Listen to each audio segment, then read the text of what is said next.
Hi everyone, welcome back to the channel. I was asked if I could show how I make my root beer floats. Pretty simple, not that big of a deal, so I thought I would turn the camera on. I personally don't like root beer, but I do like root beer floats.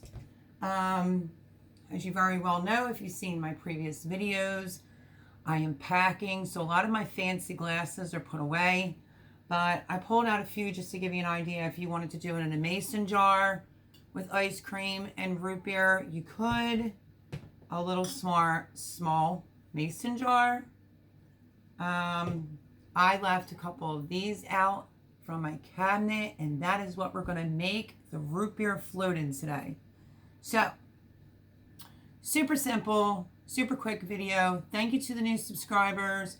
If you're not already subscribed, please subscribe, smash the like button, make sure your notification bell is on, and let's make a root beer float. I'm only going to make one though. So, nice clean glass. I'm just using vanilla ice cream. This is exactly how I made it for my kids. Their whole lives, if they asked for it, is just do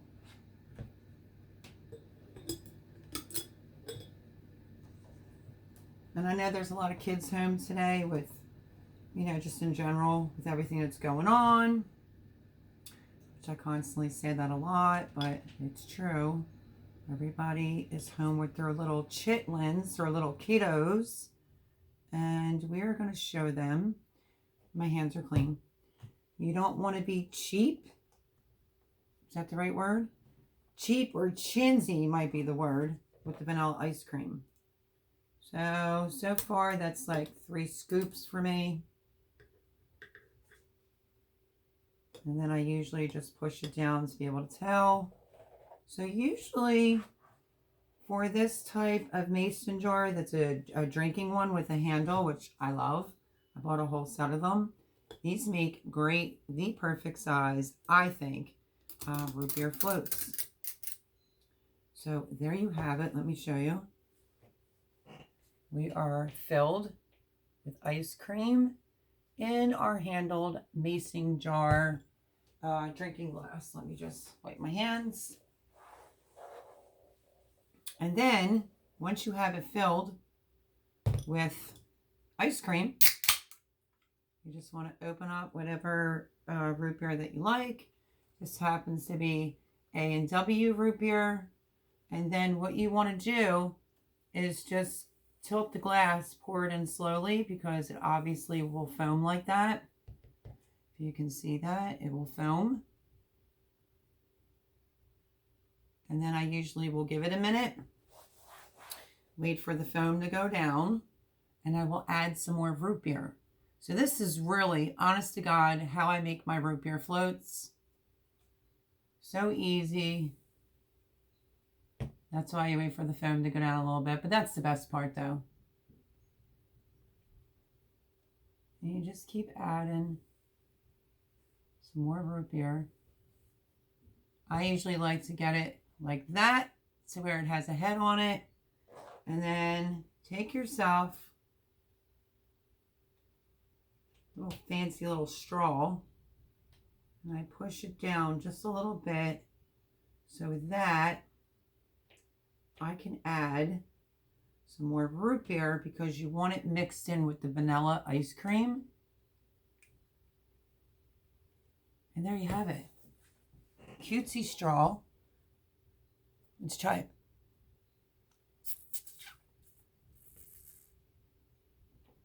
it.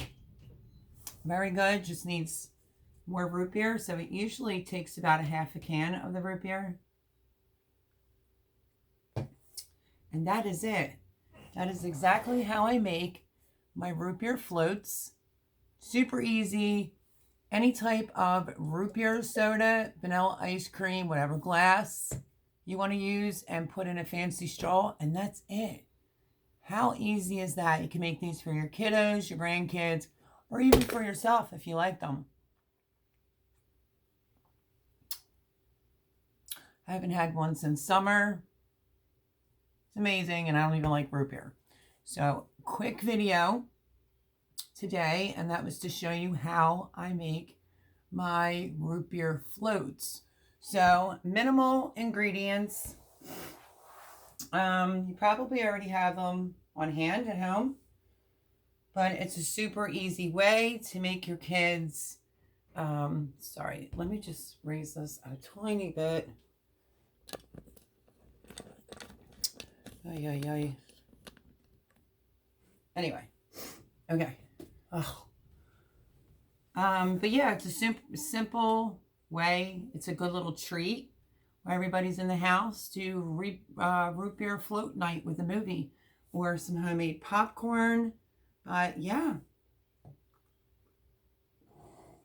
And you can buy these straws on Amazon, or you can get them at Target when everything opens back up.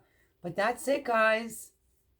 That is today's video, believe it or not, is how I make my root beer floats.